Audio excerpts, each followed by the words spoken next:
Okay, all right. Okay, good evening, everyone. I'm going to go ahead and call to order the meeting of the City of Bloomington Township. And if everyone could stand for the Pledge of Allegiance. I pledge allegiance to the flag of the United States of America and to the republic for which it stands, one nation, under God, indivisible, with liberty and justice for all. Okay, Madam Clerk, could you please call the roll? Trustee Kearns. Here. Trustee Bolin. Here. Trustee Montney. Here. Trustee Dannenberger. Here. Trustee Becker. Here. Trustee Hendricks. Here. Trustee Ward. Here. Trustee Lee. Here. Trustee Crumpler. Here. Trustee Milewangwe. Here. We're going to move on to public comment. Madam Clerk, do we have any public comment? We did not receive any emailed public comment, nor did anyone register to speak in person. Thank you. Moving on to the consent agenda. Is there a motion to approve the consent agenda? Make a motion to approve the consent agenda. Second. Okay, motion by Trustee Bolin, and then second by Trustee Hendricks. And we are voting electronically, right, with these handy dandy is little correct. things. Okay. They're beautiful, by the way. I like that.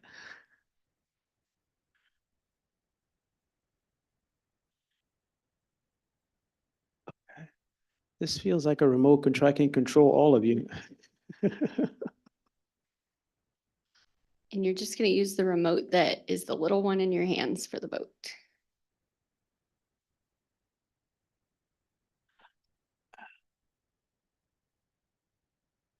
Okay. I thought I had voted. Did Well, not? would you like to just vote orally? Yeah, because it's not, should it be on? Oh, it's on? Oh, sorry, I was pushing on yes. Okay, all right, sounds good. Well, the item Okay. passes. No nays There's to no announce. nays to announce. Perfect. Yeah, That's okay. I did Yeah, push we one just A. did consider it. And now we're gonna move on to the regular agenda and starting with item 6A. And this is just a information item, correct? Yes, copy of the 2024 annual town meeting presentation. Yes, we provided to you after the annual town meeting, just for courtesy. Okay, sounds good. Anybody has questions about that? No? Okay, all right. No questions. Item 6B, a copy of the annual statement of receipts and expenditures for fiscal year 2024. Again, this is also an informational item, correct? Yes. Okay, questions? Okay, no question. Moving to item 6C, consideration and action to accept the bid from McLean County Asphalt in the amount of $69,972.55 for road work request for proposal 2024-02 issued by Evergreen Memorial Cemetery and authorization given to Township Supervisor to execute the necessary documents. Do you have anything to add to this? The only comment is that it was the lowest bid and Okay. that's what they accepted. Okay, sounds good. Any questions from trustees? No? Okay, so seeing I'll no. make a question- motion to approve. Okay, motion by trustee Bolin, Second. second by, Second. Jenna Kearns. okay, second by trustee Kearns. And now we're gonna go and vote with our remote.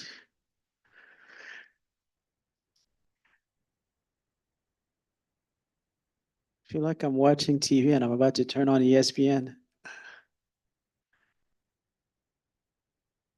Hit it? Oh, wow, amazing. I amazed myself. Okay, awesome. So the item passes. There are no nays to announce. And now we're going to move on to reports by elected officials, and we're going to start with Township Supervisor Skilroyd. Thank you. Good evening. Today, we started our audit. It usually is a week-long process with the auditors in, so we've been busy collecting all the data for them. I have my supervisor's report. There's not a whole lot more going on at this point. Our monies for the HERE program are no longer available for that program. We are working together to formulate a new program that could potentially work. One being that the people that come to us for additional assistance through that program, since it is coming out of general town funds, and if the board approves it, we'll probably provide assistance, but it'll have to be documented hardships. So not just coming to us having not paid their rent or utilities without some justifiable cause for it. The other thing that I wanted to bring up, our POTS recycle program is going gangbusters, which is great. And so we're about ready to, I'm going to be calling East Jordan Plastics to bring an empty semi so that we can fill it. So that's good. It's moving very quickly now. We have great senior participants, and that, if you recall, is part of the NAPCO, which is National Asian Pacific. It's a federally funded program. So the seniors that are participating are not paid by us. They're paid through the federal government to have work and to be able to earn some money. So it's a great program. We have really good people in place. And so we're moving right along with that. The third thing I want to do is to mention to you that it's time for fixing the compensation for the township elected officials. This has to be done 180 days before the beginning of the terms of the elected positions. That would be the township supervisor, the township assessor. I wanted to state a couple things. First of all, I'm telling you this 6 months in advance of when it's due, so that you can get to work on it. The other thing I wanted to mention, and this is a pretty important piece, and I'm going to read it because it's pretty succinct. The Attorney General has stated that even the discussions of salaries of elected township officials must be done in an Open Meetings Act, or format, sorry.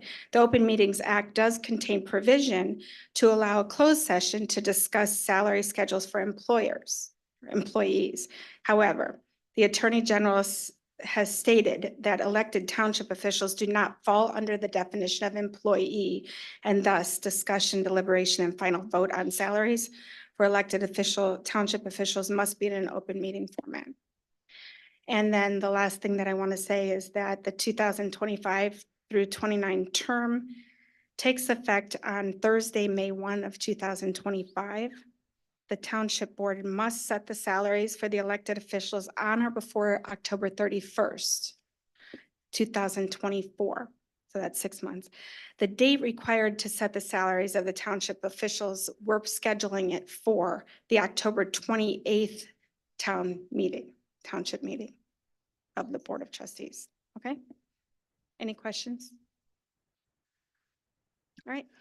Okay. No. So- Oh, In Trustee Boyd. relation to that, the deadline, do the township, the people that live in the township, I guess, do they have any input for salaries or no? It's all the Board of It's all Trustees. just the trustees. Okay, thank you. I just Trustee- wanted to make a positive comment and affirmation of this POTS program. I really enjoyed visiting that facility. I think it's a wonderful thing to provide opportunities for the people to have meaningful work and also to do something very meaningful for the environment, not to take all of these, plastic pots and simply just put them in the garbage can, since they generally can't be recycled otherwise and used again like that. So thank you. Thank you. I don't know if you remember, we did win an award on that, an innovation award, and it is a great program. I'm really still looking at doing that throughout the whole county and have other townships contribute. The problem with that is I don't want to go pick up the pots. They can bring them to us if they're going to do it because it's a very laborious task. So, yeah, thank you. Okay, thank you. Township assessors. Scott. Hey, good evening. I don't have much to announce like Deb did, but the office that I have now used to be high on experience and everybody had been seasoned. And right now I have six employees, new employees, all very talented group of people. And so it's kind of promising to have six people working in the office where we've been short-staffed, it seemed like, since 2019.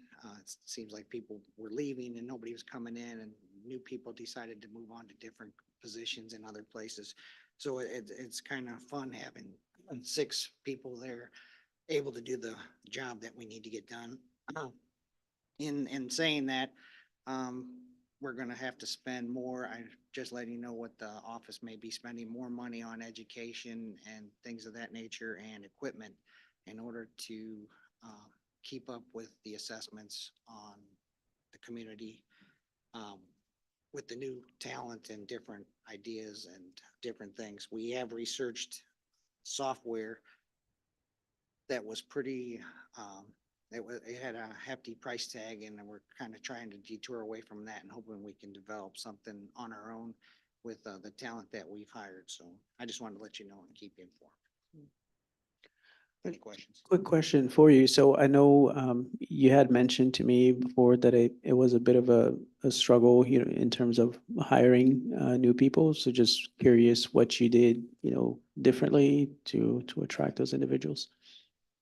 Well, we had to increase the baseline salaries coming in.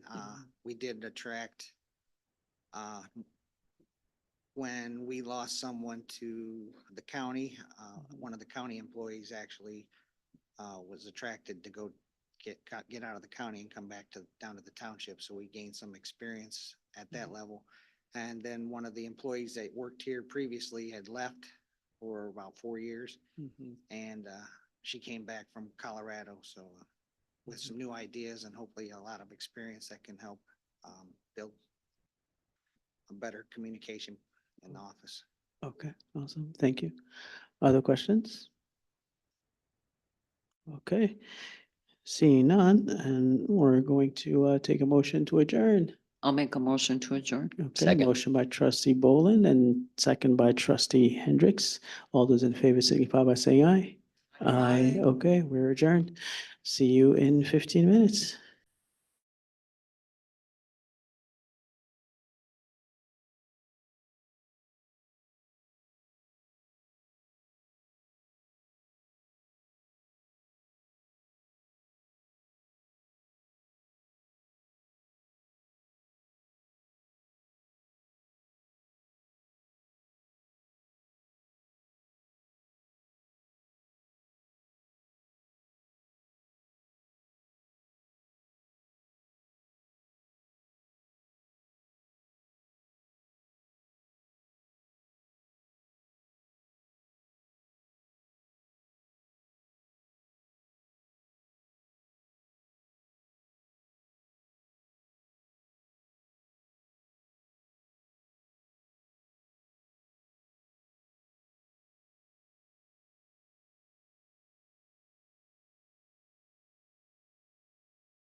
Okay, good evening, everyone.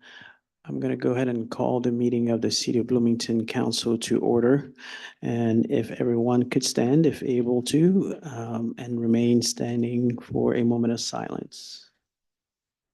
Allegiance to the flag of the United States of America and to the republic for which it stands, one nation, under God, indivisible, with liberty and justice.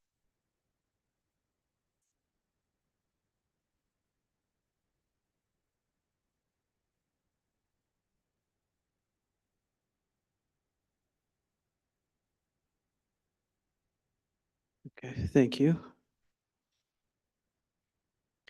Madam Clerk, could you please call the roll? Councilmember Kearns, Here. Councilmember Bolin, Here, Councilmember Motney, Here. Councilmember Dannenberger, Here. Councilmember Becker, Here. Councilmember Hendricks. Here. Councilmember Ward, Here. Councilmember Lee, Here. Councilmember Crumpler, Here. Mayor Millawamble. Okay, here.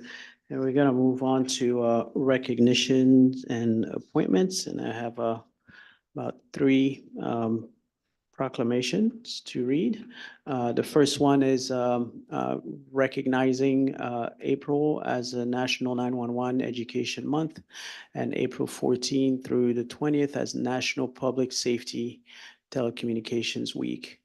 Whereas April is recognized nationwide as National 911 Education Month, a time dedicated to raising awareness about the importance of 911 emergency services. And whereas April 14th through the 20th of 2024 was celebrated as National Public Safety Telecommunicators Week, honoring the dedicated men and women who serve as public safety dispatchers, providing vital support to first responders and our communities. And whereas the role of 911 dispatchers is invaluable as they serve as the first point of contact during emergencies, providing crucial life-saving assistance, gathering vital information, and dispatching the appropriate resources to those in need. And whereas the professionalism, compassion, and dedication exhibited by public safety dispatchers are instrumental in ensuring the safety and well-being of our residents, visitors, and first responders alike. And whereas the City of Bloomington Emergency Communications Center is nationally recognized as an accredited center of excellence, upholding the highest of standards in public safety communications. And now, therefore, I, Mboka Malambwe, Mayor of the City of Bloomington, Illinois, do hereby proclaim April as National 911 Education Month and recognize April 14th through the 20th, 2024 as National Public Safety Telecommunicators Week. I urge all residents to join me in expressing our deepest gratitude and appreciation to our public safety dispatchers for their unwavering commitment to serving our community and protecting lives. Let us honor their service and recognize the critical role they play in maintaining the safety and security of our city. Thank you.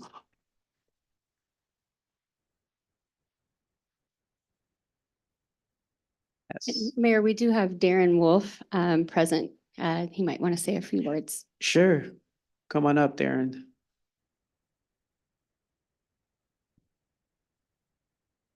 Yeah, thank you, Mayor and Council, for recognizing that. I brought also with us one of our public safety dispatchers, Heather Webb. She was instrumental last week as we celebrated Public Safety Telecommunications Week. So thank you for recognizing us, and we appreciate it. Okay, thank you very much. I could not do what you guys do. I mean, it's remaining calm under pressure. That's amazing. And I know there are other places who don't have the benefit of such a service, so it's wonderful for the community. Thank you. Thank you. Okay. Well, no. We do have a proclamation for them that we'll be getting them later. Yeah. Thanks. Okay, the next proclamation is, yes, Fair Housing Month 2024.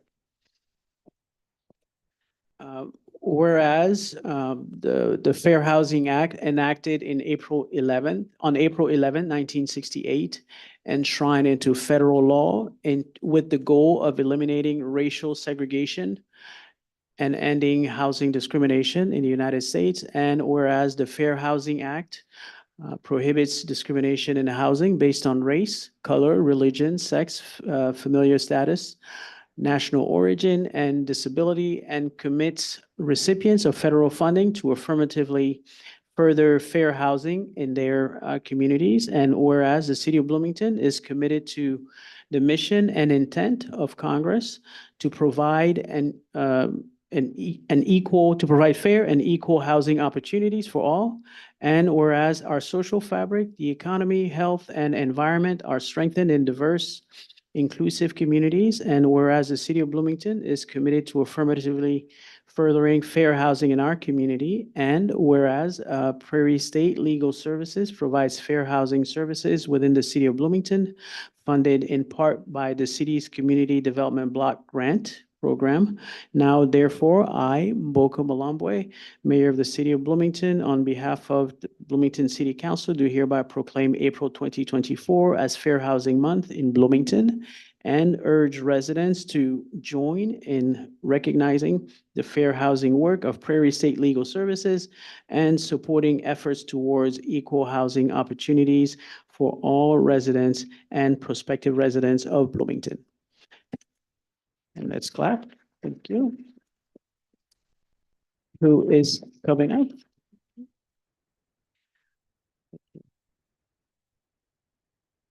Thank you. I'm Emily Petrie. I'm the supervising attorney in the Bloomington office of Prairie State Legal Services. I lead our office's Fair Housing Project. In our project, we advise clients who've experienced discrimination in housing of their legal rights. We investigate claims of housing discrimination. We represent clients in negotiations with landlords to attempt to resolve issues. And we represent clients in filing complaints with the Department of Human Rights, the Illinois Department of Human Rights, or in court. In May 2019, we started this project with funding from the City of Bloomington CDBG program. In the past 5 years, we've assisted 70 clients with fair housing issues. We've represented 4 clients in housing discrimination complaints with the Illinois Department of Human Rights. We have also prevented 6 evictions through our project, and we have obtained reasonable accommodations or modifications for 7 clients with disabilities. Fair housing is the right to choose housing and to live in housing free from discrimination. It's been a privilege to work with the City of Bloomington to provide legal services to combat housing discrimination through our project.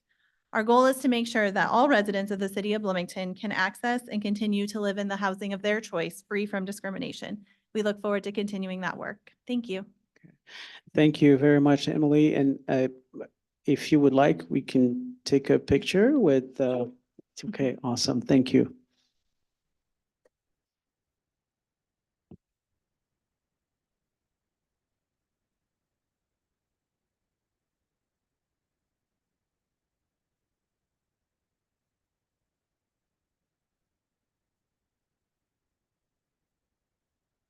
Thank you very much for all your work. Very important. And in order for us to ensure that there is no discrimination when it comes to housing.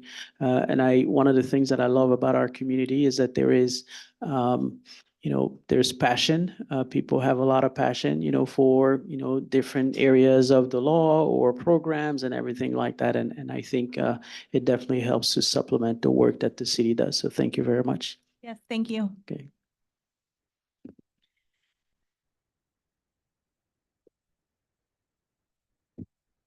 Okay, so these things are, so many things on here, it's just, all right. Much better. So this next proclamation is a proclamation celebrating proclamation for Arbor Day 2024 as requested by Parks and Recreation Department. And I think we have the folks from Parks and Rec, not the show. Thank you, Mayor, City Manager Gleason, Council. Jeff Heinman's here, our Superintendent of Parks, and he's got a couple of things to say about this proclamation. Thank you very much. Awesome. Thank you. So Arbor Day is this Friday, 10:30 a.m. It's a Corpus Christi school, which is 1909 East Lincoln, and you are all invited. Would love to have you there. The proclamation and the event is one of the requirements for the Tree City USA designation. And I'm pleased to announce that this is our 38th year in a row to receive the designation. And from the Parks Department, I want to thank you all, the mayor and council, for your continued commitment to the Arbor Day and our urban forest. With that, we're able to provide a beautiful city for our citizens. Thank Okay. you. Awesome. And with that, I'm going to go ahead and read the proclamation. Whereas in 1872, the Nebraska Board of Agriculture established a special day to be set aside for the planting of trees. And whereas this holiday called Arbor Day was first observed with the planting of more than 1 million trees in Nebraska. And whereas Arbor Day is now observed throughout the nation and the world.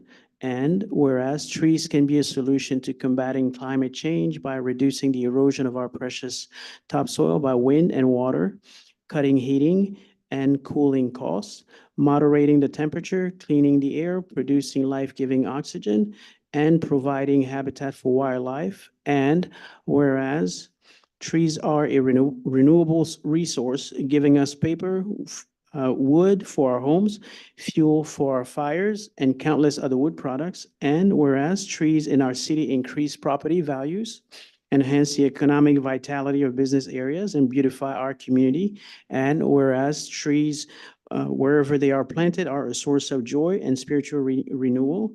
Now, therefore, I, Mboka Malambwe, Mayor of the City of Bloomington, do hereby proclaim April 26, 2024 as Arbor Day in the City of Bloomington. And I urge all citizens to celebrate Arbor Day and to support efforts to protect our trees and woodlands. And further, I urge all citizens to plant trees to gladden the heart and promote the well-being of this and future generations. Thank you. Thank you. Okay, awesome. Yeah. Trying to walk away, but you can't get away from me. You have to take a picture. Which I expect you to put in your house, front and center.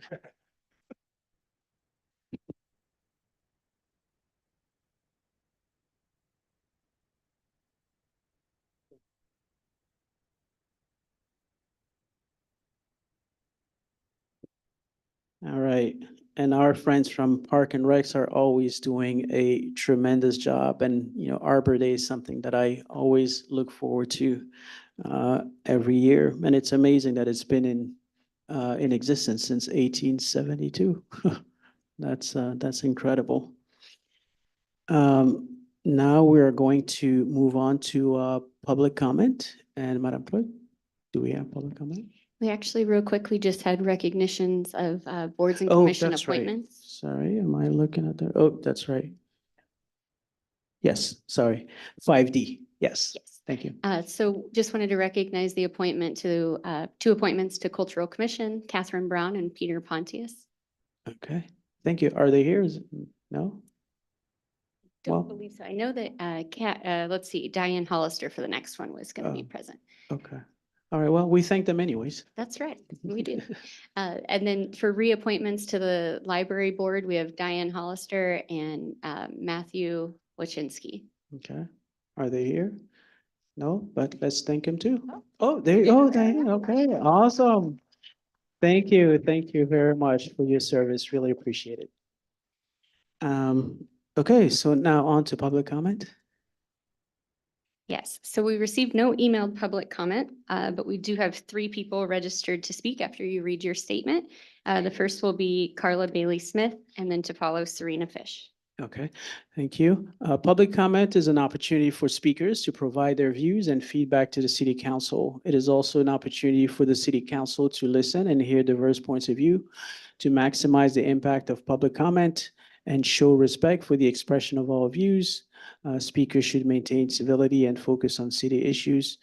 Speakers must identify themselves for the record, but are not required to give their address. Each speaker is given the floor for 3 minutes, and the council does not respond or engage in debate. Any speaker that engages in threatening or disorderly behavior will be deemed out of order and their time ceased. Thank you. My name is Carla Bailey Smith, and I'm here tonight speaking as the president of the area ACLU Steering Committee. The ACLU Central Illinois chapter is requesting that the Bloomington City Council pull agenda item E from its consent agenda. The item in question is consideration and action on approving a purchase order with Scientel Solutions for the equipment and services to provide infrastructure, cameras, and video management for the Bloomington Ice Arena and Lincoln parking facilities in the amount of $269,325.81 as requested by the Information Technology Department.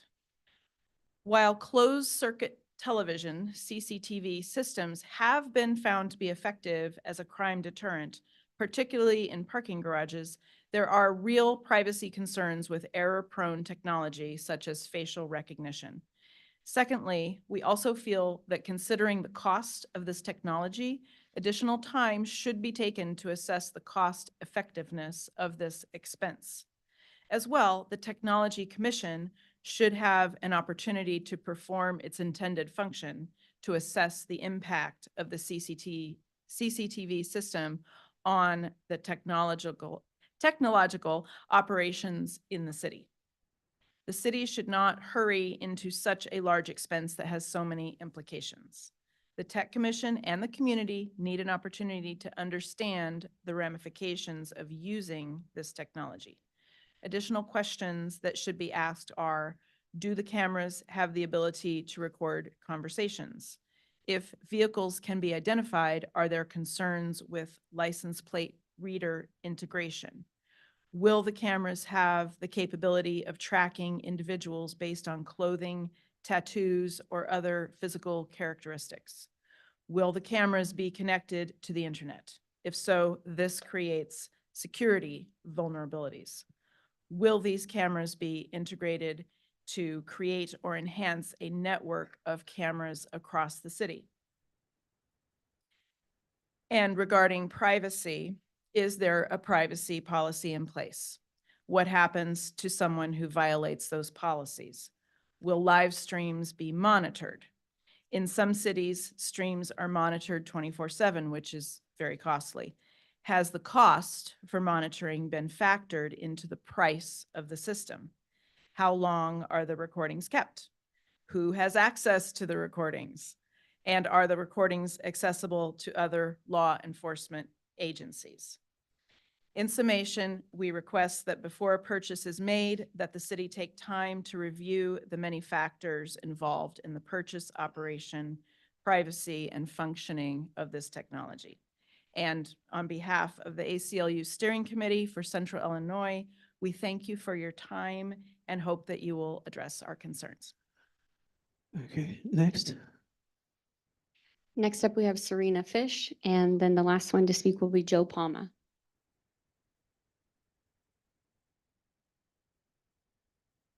Hello, it's me again. I'm Serena Fish, Administrator of West Side Neighbors, part of Miller Park Neighbors. I serve on the Police Review Board.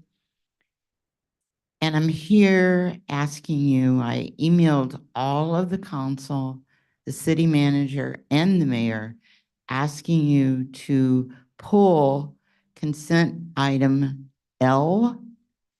And the reason why I'm asking, it is an $18 million EPA grant that we're trying to get. And most of it, I understand. We've got to do the water, we've got to do the pipes.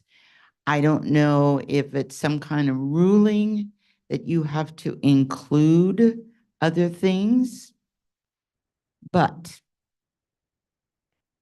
you're including $1 million of that 18 for Home Sweet Home Ministries. We're having a problem in our neighborhood, and it's expanding with the tent cities and the people thereof. You people don't seem to understand. These are not homeless people.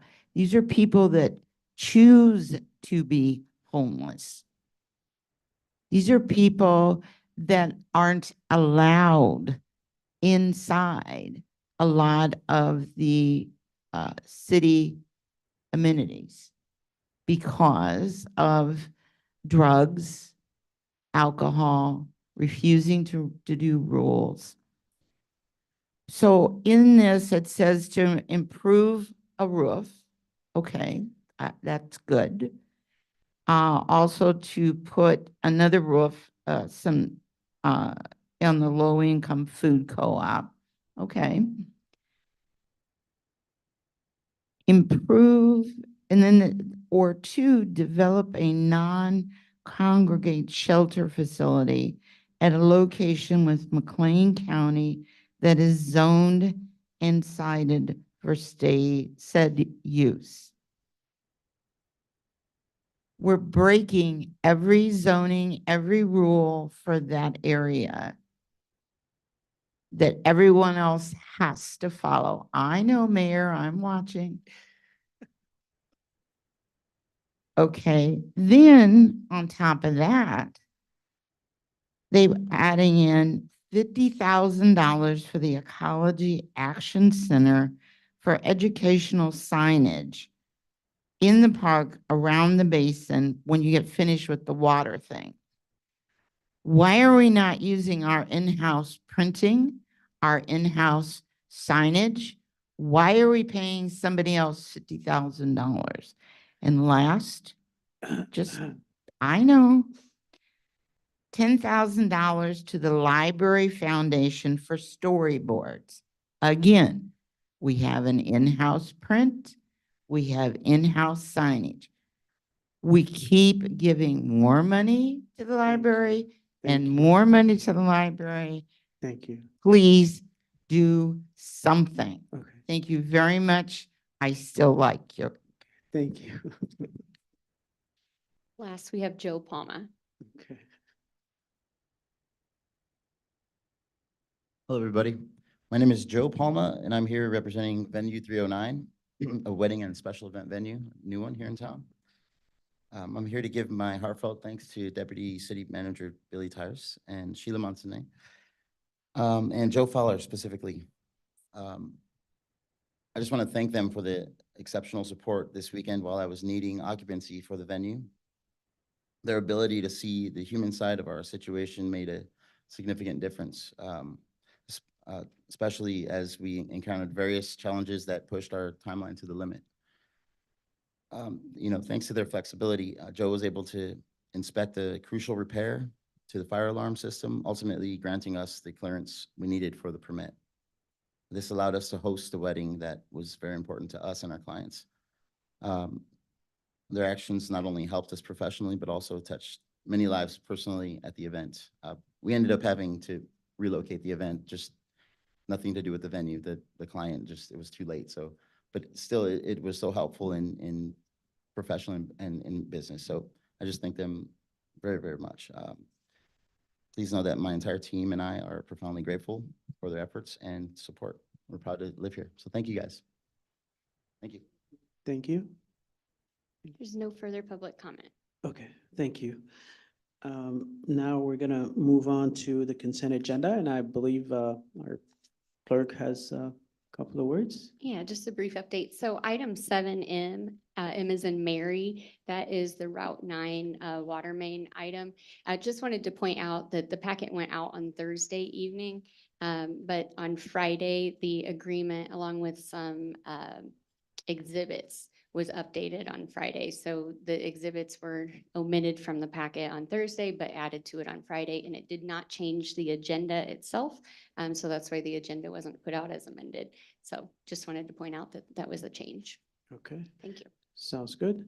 And I do know we have a couple of items that need to be pulled, right? Yeah, can I pull 7E? 7E, okay. I'm asking to pull 7L. 7L, okay. Any others? Okay, then can I have a motion to approve the consent agenda with the exception of items 7E and 7L? I'll make that motion. I will second. Okay. And Madam Clerk, go ahead and vote. electronically, right? I don't need to.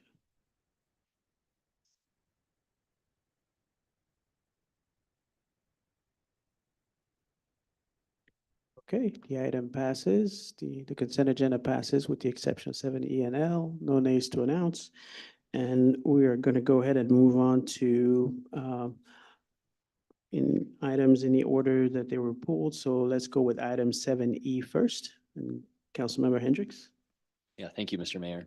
I had sent a few questions to Craig and city staff, and so I had hoped that we might be able to, for transparency's sake, kind of bring forth some of the answers that were given to me that reassured me on this item, and I personally am supportive, but wanted to also give Craig the opportunity to be able to speak to some of these things as well. So my big areas that I asked about and that was brought up in public comment, I would say two things. One, can you speak to why this particular item didn't go through the Technology Commission? And then second, maybe speak to the privacy concerns that people have regarding, these are new cameras, but my understanding is there are cameras that already exist. Do they take recordings of audio, the aspect of facial recognition, and then, the storage of it, if you could. Great. Thank you, Councilmember Hendricks, and thank you, Mayor and Council, for the opportunity to come up and answer some of these questions for you. And I appreciate Chief Simmons coming up and potentially filling in some of the public safety concerns. But to your first question, the concerns about why this wasn't brought up to the Technology Commission. This project has been discussed for the last couple of years, and the need is definitely apparent from public safety standpoint to get some additional cameras in the parking deck. We do have existing cameras in the deck, although not enough coverage is needed or available to cover all the aspects of the garage. This project has always been considered routine in nature and operational needs, so it fits in with our existing infrastructure, much like any other facility that we would add cameras to, and that's the reason why it did not go to the Technology Commission. And then could you speak to some of the privacy aspects related to audio and storage and those sorts of things? Yeah, so again, these cameras are similar to all the other cameras that we have in our facilities.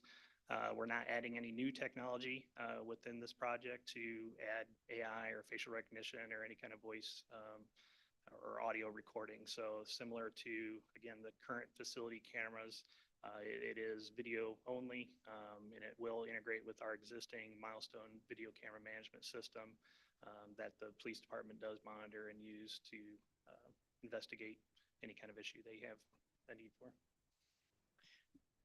Sorry, one last one. I don't know if anybody else has any, but if by chance we did at some point alter and there were AI considerations or license plate reading considerations, is that something, and maybe this is more city manager, is that something that would come before us as a council for approval for those capabilities, or what would that process look like? Yeah, to my awareness, I think those types of changes would eventually go through the Police Public Safety Committee and brought to that attention. I think there is some language already in place that has that stipulation. Okay. I would move to approve. Motion by Councilmember Hendricks. Oh, you have a question? I have a question, yeah. Okay, so Councilmember Bullen has seconded, and then we'll Sure. go to questions. Thank you, Mayor. Chief Symington, thanks for being here this afternoon. Could you talk to us about have there been safety concerns in the proposed facilities? We're going to add some additional cameras. Good evening, Council Mayor. Yes, Mr. Crumpler, there has been numerous concerns that have come to the police department. As you know, cameras tend to thwart bad behavior, and we found that there are gaps in where cameras are currently placed. So in working in conjunction with facilities and IT, we have raised concerns because we haven't been able to investigate or use video footage to investigate crimes or nuisance activity that has occurred in the stairwell, for instance. Anything from vandalism to fires that have been started, fights and thefts and other concerns that the public, including city and government employees, have posed to the police department. So this will hopefully fill that gap and deter bad behavior there in the parking garages and stairwells. Thank you very much. Thank you. Any other questions? Okay, we have a motion on the floor to approve, and if you could go ahead and vote.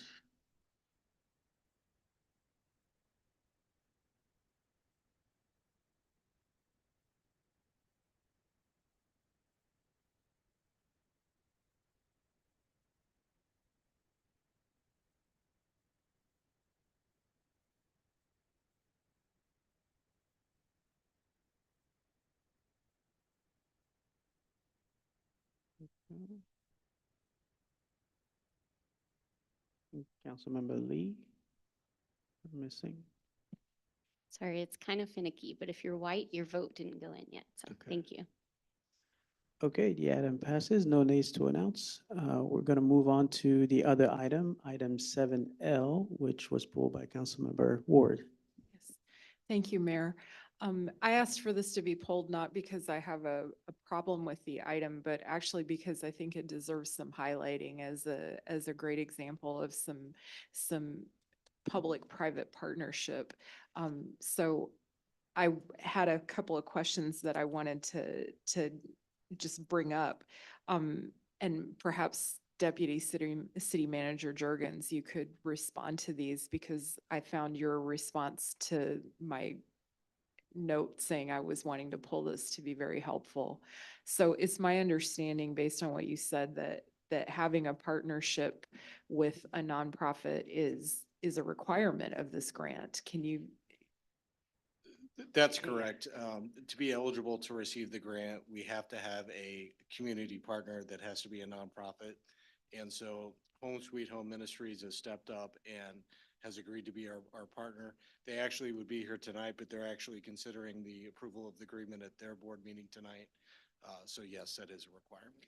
So in other words, we wouldn't be eligible to receive the 18+ million if we weren't partnering with somebody.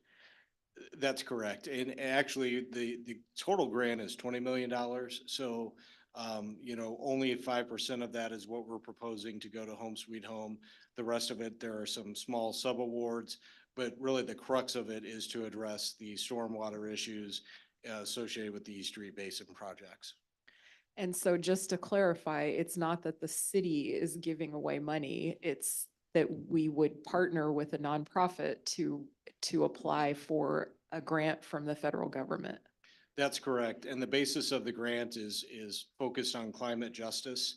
So we've been utilizing our consultant Baxter Woodman with this, but we believe that these partnerships are very strong toward the purpose of this grant. And then just to clarify, if the city were to not get the full $20 million, it's not as if we're committed to giving the full amount to Home Sweet Home or anybody else, right? That's correct. The award of any money to the partners is contingent, one, upon award of the grant. So if we do not receive the grant, then there is no obligation. And if we were to receive a lower amount, then the amounts would be prorated down. And then, as far as the location of, or the location of a non-congregant, shelter, that Home Sweet Home might use their money for, they would have to put that in a place that would meet city zoning requirements, correct? That is correct. Unless they found a location outside of the city, then it would have to meet that jurisdiction's zoning requirements. And just as an aside, the current location would not meet the qualifications. So the parking lot, which is currently owned by Eastview Church, would not be the site of the non-congregate shelter unless the zoning was changed and that approval given by the city. So given that this seems to me like an excellent example of a public-private partnership to tap into funds that are being offered to us, to address two very significant issues. One, the issue of the flooding and the issues that we've seen over the last few years in that particular area. And obviously the issues that are raised by homelessness in this community. I would move that we approve this. Second. Okay, so moved by Councilmember Ward and second by Councilmember Hendricks and Councilmember Bowling. Yeah, I just have a comment to make. I agree that this is a great public-private partnership, but I also would like to reach out to the community and say, Home Sweet Home Mission, Salvation Army have multiple opportunities to volunteer and donate. So I think they would appreciate that kind of help in their mission to help homeless. Thank you. Councilmember Hendricks. Mr. Jurgens, could you also speak to the accountability side of things? So Home Sweet Home Ministries, because they're a signer onto this grant as well, they have to meet the terms of what they're agreeing to as well, correct? That is correct. So this partnership agreement will be approved obviously by both the city and Home Sweet Home. They'll be bound by the terms and conditions. We'll also put some additional regulations together for the actual grant awards that are to go out if we receive the grant. Thank you. Thank you. It looks like we're ready to I vote. I actually have one more Councilmember Ford? question. What would the timetable be on this grant?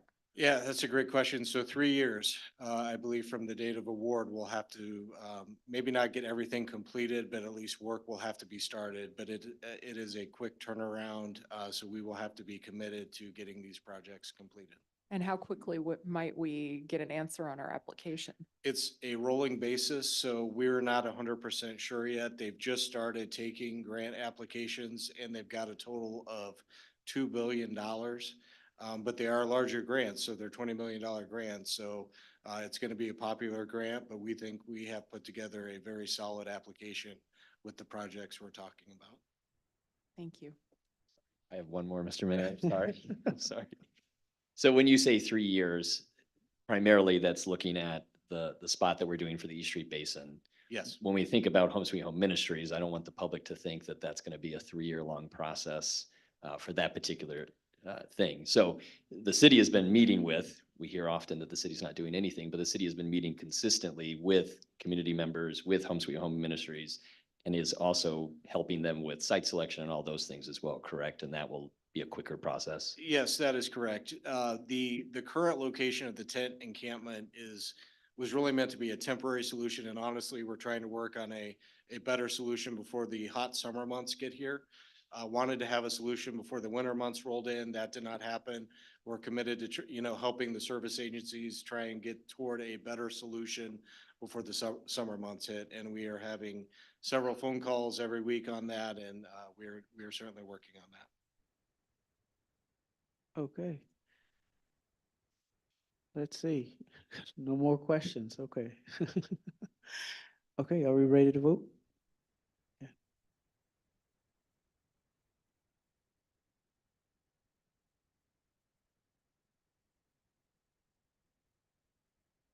Okay, the item passes. There are no nays to announce.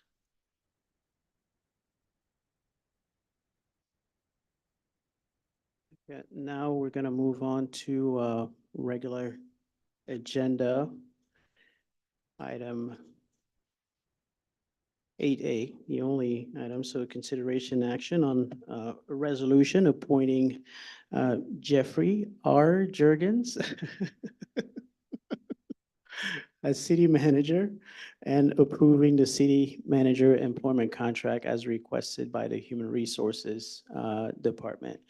And so it's my pleasure to bring forth that approval of the contract between Mr. Jurgens and the city of Bloomington in his new capacity as city manager. Mr. Jurgens will be stepping into the role, bringing his vast experience and strong dedication to public service, as well as a deep understanding of the unique challenges and opportunities facing our city. As I stated when I introduced him at Thursday's press conference in Jeff, I believe we have found a leader who embodies the values of accountability, transparency, and inclusivity that are central to our vision for Bloomington. His proven track record of collaborative leadership and problem solving make him well suited to lead the city forward in years to come. and his passion for public service and commitment to excellence will undoubtedly inspire our city staff. In fact, ever since his introduction last Thursday at the press conference, the response from staff, citizens, and other stakeholders has been overwhelmingly positive. The contract offer is one that I believe is fair for both Mr. Jurgens and Bloomington taxpayers.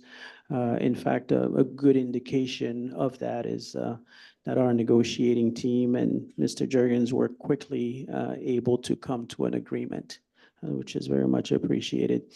I want to thank both the City Council for working collaboratively and swiftly, and also our negotiating team comprised of Corporate Counsel Chris Panos and also HR Director Nicole Albertson for ensuring we have a seamless transition, all the while keeping Bloomington taxpayers in mind. So with that, I urge your approval, Council, of this item and welcome not only a motion, but also any other comments that you would like to make. I would move that we approve this resolution. I'll second. Okay, moved by Councilmember Ward and second by Councilmember Boland.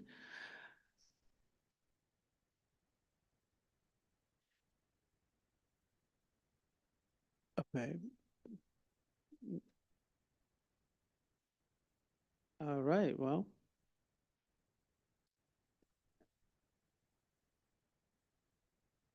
Yes, I guess silence is a strong indication.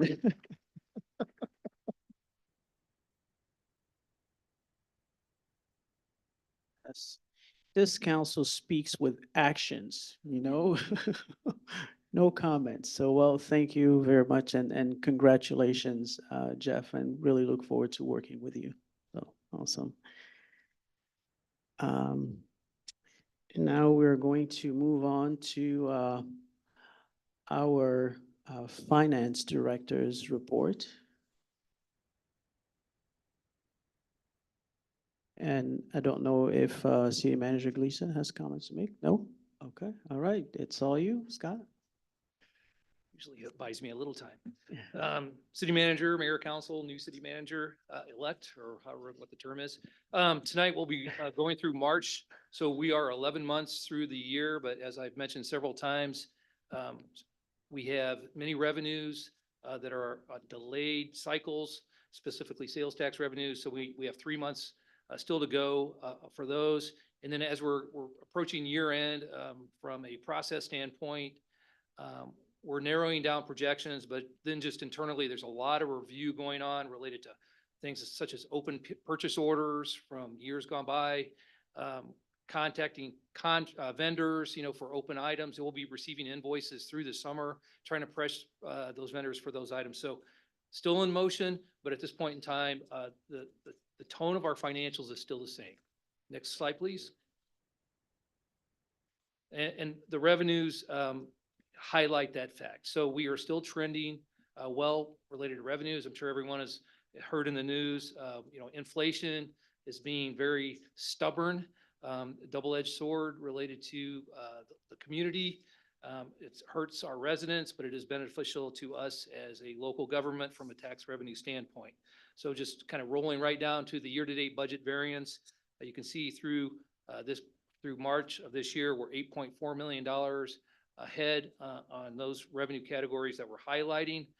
As I mentioned last month, the one revenue, it's a state sales tax revenue that's a little bit in limbo related to the state, is that grocery tax that the state is discussing repealing. That would impact us by about $2.5 to $3 million. That's our estimate at this time. So we'll monitor that and see how that goes and act accordingly on the other side of that. Next slide, please. So the general fund, repeating myself over and over again, our largest fund of our 29 funds, $140 million budget. As we've revised the budgets as time goes by, we've narrowed that projection year end a little bit more. We've increased that column, projected year end column, by about $1 million over the prior month. Most of that's related to bumping up the tax revenues, so we're inching those up as we get further months that are coming in. Going to the left column, the revised budget, you can see we have $143.2 million from a revised budget standpoint. $17.6 million of that is related to reserves.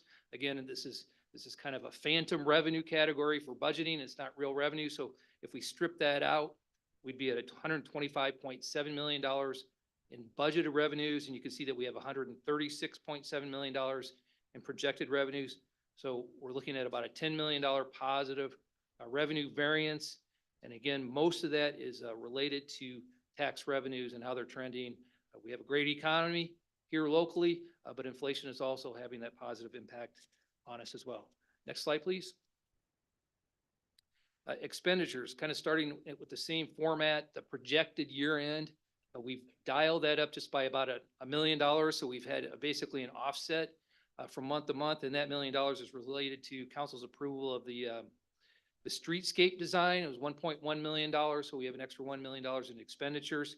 You know, we're at 92% of the year, that's 11 months. And so if you look at our percent of revised budget used, you know, nothing is really out of whack there related to a percent. We're a little high in salaries, made some adjustments during the year, hired some staff. But overall, if you look at the revised budget, we're roughly $2 million in our revised budget. We're showing a projected year end of 140.2. So projecting about $3 million under budget. And a lot of that has to do with, and I've explained this, but just to go over it again, we restructured the way we do our accounting for the ambulance services. We used to expense the adjustments to our ambulance billing, and we're now netting that against revenue. So if you look at the other expenditures line, you can see we have $9.3 million budgeted, but $4.4 million projected. So that's an offset to the revenue line up above. That program is still doing very well. It just changed our financials, and we think it's more reflective of the activity, and we've run it by our auditors as well. So jumping down to the bottom, our projected year-end reserves right now, $48.4 million, and that's exactly where we were last month. Again, we've upped revenues about $1 million. We've upped expenses by about $1 million related to that streetscape design budget amendment that we've done. Next slide, please. Enterprise fund summary. Just to highlight a couple. The solid waste, I like to highlight that one because at the beginning of the year, because we show those commitments, those POs, landfill costs, at the beginning of the year is basically fully expensed, but they're just on POs. As the revenues come in during the year, that net negative starts decreasing. We're actually showing a year-to-date gain for solid waste right now. I've explained that solid waste is a fund that operates basically at a slight surplus if you don't include the large equipment needs. So it's still a fund that needs support, but if we don't have a large equipment purchase during the year, it looks positive, and that's what's occurring here. I've highlighted golf the last couple of months. We're at 104% of budgeted revenues, still with one more month in the year. Talked to the budget manager, Chris Tomlin. He reminded me that the weather's been bad, you know, on the weekends lately. So, but still, that's a very positive story to tell with our golf program, our golf fund, excuse me. Next slide, please. So we are highlighting an enterprise fund every month. This month, we're back to water. We're kind of just rotating through those larger funds. So the water fund has budgeted 48 full-time employees for FY24. It's going up to 49 for next year, and the water fund is obviously responsible for delivering. We've highlighted this during the budget presentations, 11 million gallons of water per day. That's 4 billion gallons of water annual. It maintains 1,000 miles of distribution system, and it has 2 lakes. And as you can see here, it's funded primarily by the charges for water services. So the revised budget, you can see, you know, of the 32 million, which includes 11.6 million in use of reserves, 15.9 million of that is for water sales. So we had large use of reserves budgeted for the year because we're kicking off those projects for the distribution system. We have Locust Colton included in there as well, and the Meadowbrook water main replacement, which was approved this evening. And then part of the system-wide plan is included in capital projects for the year. This year, we'll kind of highlight those numbers on the next page as well. And then other revenue sources, we have 3.5 million coming in and transfers in from the general fund. And this is a subsidy that council approved for the Locust Colton phase 4 and 5. It saved the water fund, the storm fund, sewer fund millions of dollars in interest costs for not having to borrow, and it also advanced the timeline of the Locust Colton project up by doing that additional subsidy. Next slide, please. So water expenditures, we have capital projects of about $14 million currently budgeted for the water fund. That's 43% of this total budget of $32.2 million. A lot of those amounts are kind of spread between contractuals and the capital expenditures. So you can see in contractuals, we have a budget of 10.1 million, commodities 5 million, capital expenditures of 9 million. That's $25 million. So there's a lot of activity in this fund that's related to capital projects, but also within contractuals and commodities, you're going to have such things as repairs and maintenance, landfill expenses for the water fund, engineering for those projects we just discussed, meters, a lot of expenditures for chemicals and electricity. And then wanted to highlight too, the transfers out, the enterprise funds, and just to give some education about the financial structure of the city, the admin side of things in the general fund, finance, HR, legal, and then also we have the billing and collections department, which is part of the hub. Those are all in the general fund. So we allocate those expenses out to the enterprise funds to help cover those costs that the general fund has. So you can see we budgeted 1.4 million almost in enterprise fund, in general fund allocated costs to the water fund. And the other thing I'll highlight is we show these exhibits on a year-to-date actual standpoint, but the exhibit we have for the roll or the summary of all the enterprise funds shows those POs in a nice kind of lined out function. But here we just have it at the bottom. So you can see encumbrances of 8.5 million down at the bottom.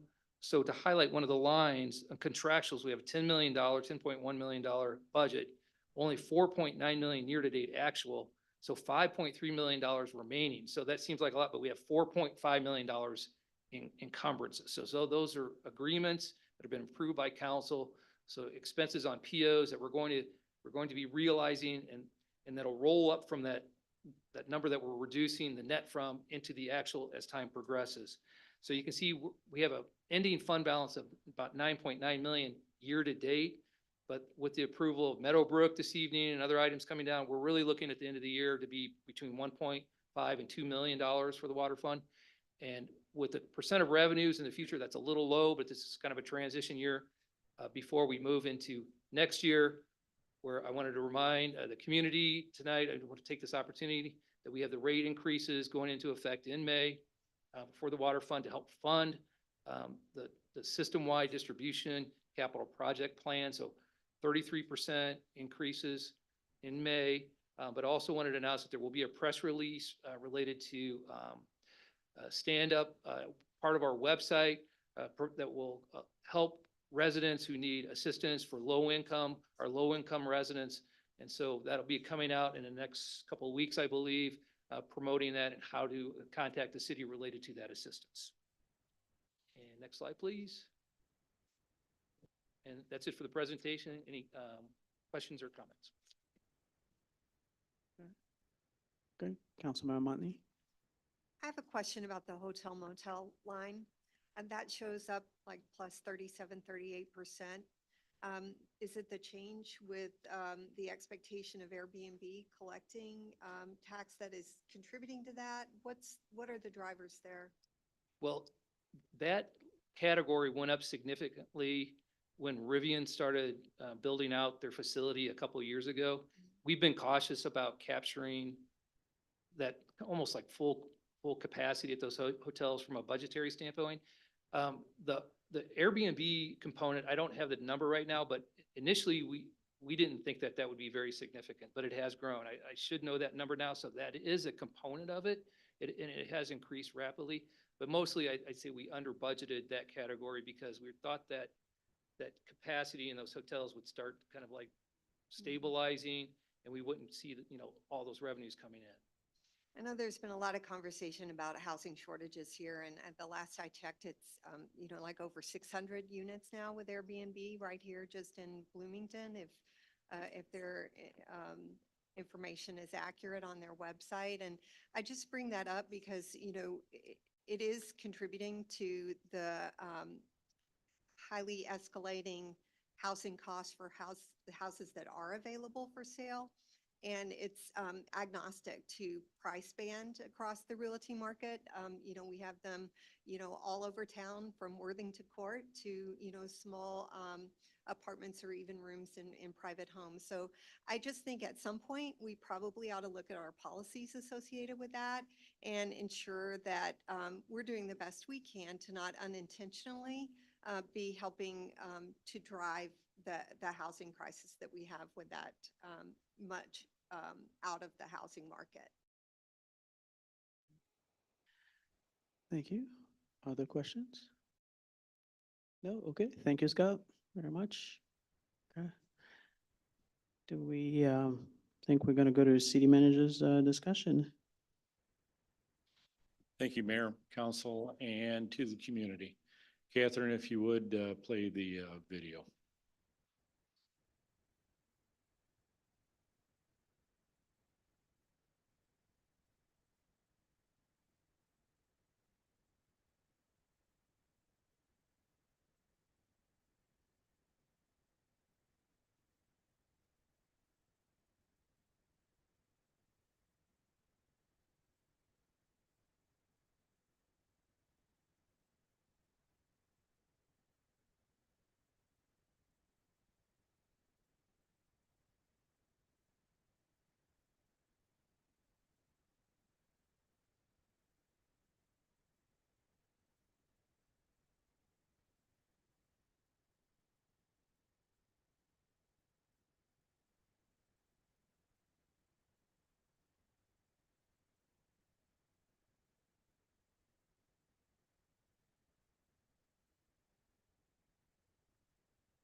Thank you very much. One slide, one comment. Slide, please. Should be the Bloomington Municipal Credit Union. Construction was complete. The ribbon cutting will be next month. Just an amazing job by Todd and his staff. This is located at Oakland and Gridley. Truly a connection to that part of the southern part of Bloomington, the downtown, and just a great amenity. Job well done by Todd and his team. And then comment, you know, this obviously my final council meeting, and don't have a lot to say, and you know, try not to say a lot. Try to lead through actions. A lot of people have reached out, and you know, I think feel like just saying, you know, you're welcome to all those that reach out. But honestly, I want to say thank you. And no order to this at all. It's been nearly 6 years. I truly appreciate and thank the elected officials that I've had the honor to serve as their sole employee. Truly want to thank the community. This is an amazing community. And then also want to thank an amazing staff. And they just do a great job day in and day out for their community as well. You know, as I envision the directors, and a lot of them are presented or represented here tonight, just an amazing team that, you know, just do all the things that a community expects and then some. Truly is amazing. Strong union leadership that we have. They come to the table very reasonable and also want to serve their community. So a lot of people to thank. And I think the biggest thing for me, I love big challenges. And I love being told, you know, you can't do this, or we never were able to get this done. And if I started to, you know, comment to that list, we'd be here a couple of hours because we've got a lot done this past 6 years. You know, tonight, you know, I've got 2 deputy city managers that I am just so thankful to have been, you know, by my side through this ride. And you've got Jeff Jurgens, that obviously this truly is his night. And he's going to do an amazing job for this community. He's going to put his style and touch, carry on the council's vision, and will just do great things, even better than what I've accomplished in 6 years, and I mean that. And then also, Billy Tyus chose not to pursue the city manager position. You talk about somebody that is great to have by your side, that will not let you fail. That's exactly who he has been for me, and that's exactly who he's going to be for Jeff Jurgens. So it's a heartfelt thank you to everyone, and this is not goodbye. It's just I'll see you around. Thank you.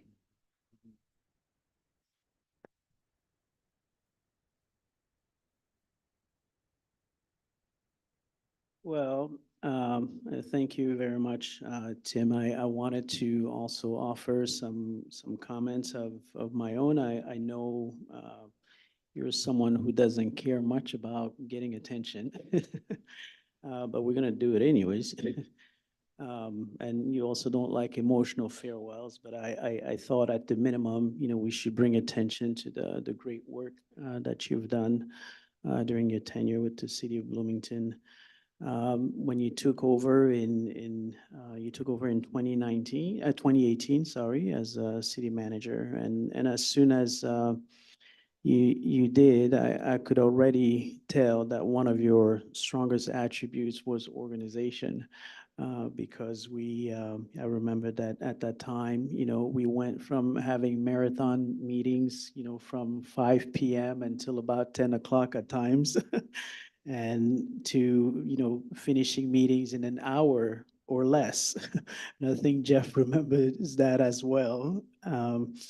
And this happened to the point where one night I, I went home and it was about 7 o'clock. We had a meeting at 6 o'clock, and my son said, "What happened? Was the council meeting canceled?"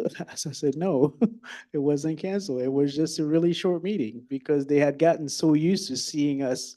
I used to come home when he was already in bed, so that definitely was a great improvement. I know you've also guided the city through, the turbulent times of COVID, more than 2 years. And as I've said before, that the city came out in much better shape than most municipalities out of COVID. And I'm still amazed by how much we were able to accomplish. We just witnessed today the city, the finance director's report, which is something that we didn't have before, monthly. So that definitely has added a measure of transparency, but also awareness for people in the community. So every month, the community knows where we are and what we're doing with the finances of the city. Um, Speaking of things that, you talked about, when people tell you you can't do something, and that's what challenges you. I remember actually when you said that, yeah, I think we're going to do a Neil pool, and I said, I don't think so. I don't think this is going to happen. But, here we are, it happened, and we're about to have a ribbon cutting. For which I would say, we're gonna do a giant cannonball, all council members,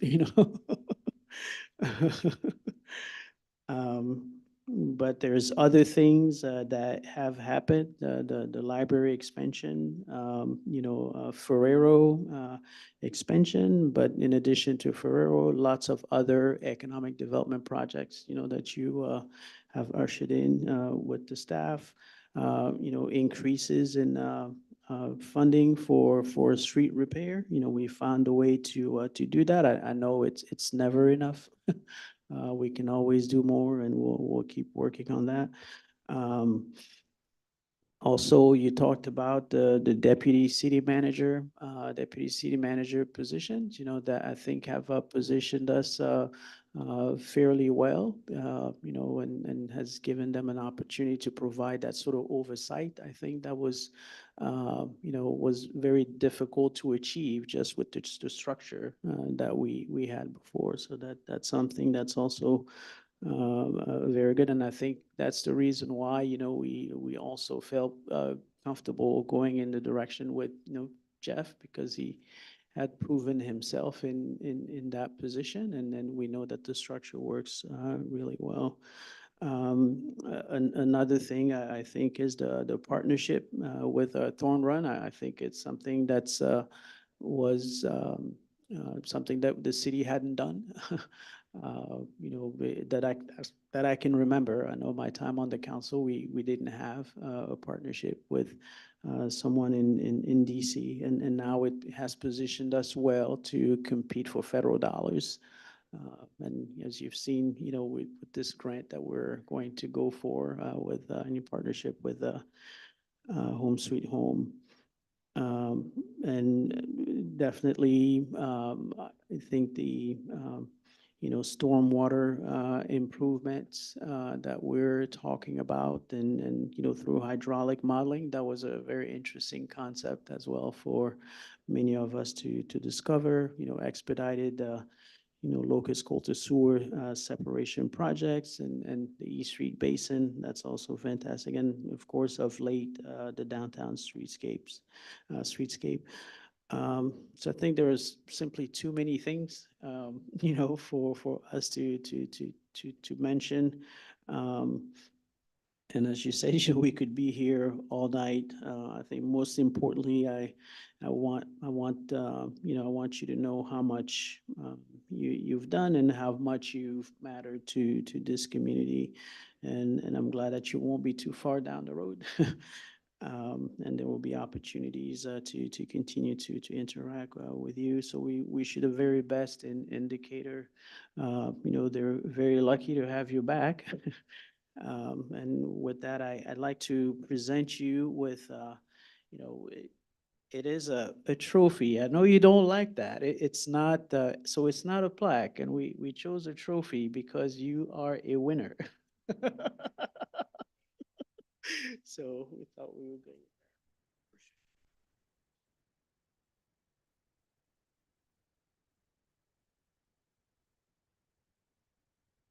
So with that, I don't have any other comments. I think I went on long enough, and I want to give you, council, a chance, anybody who'd like to add other words? Okay, I'll go Councilmember Ward, and then we'll go Councilmember Crumpler. Well, City Manager, I also would like to add my thanks to you for your service to this community during a particularly rough time in our history. I think that you deserve a lot of credit for that.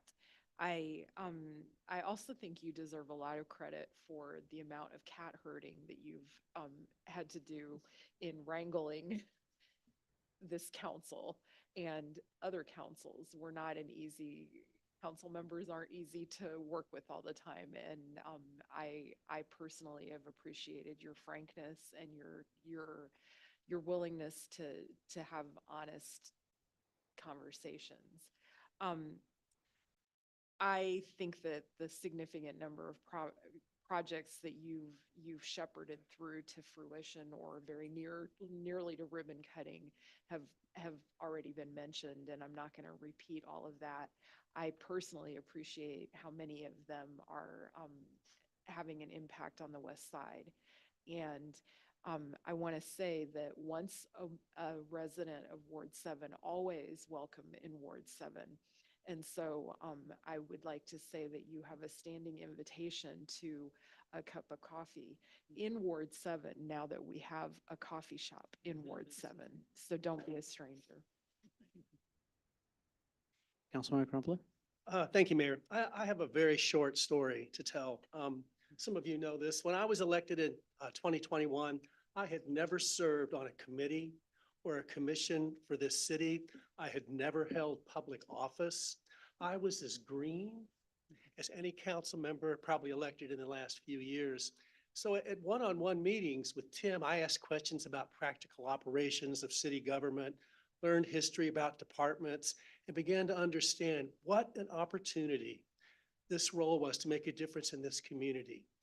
And at one point, it got back to me that someone had asked Tim, well, how's Crumpler doing?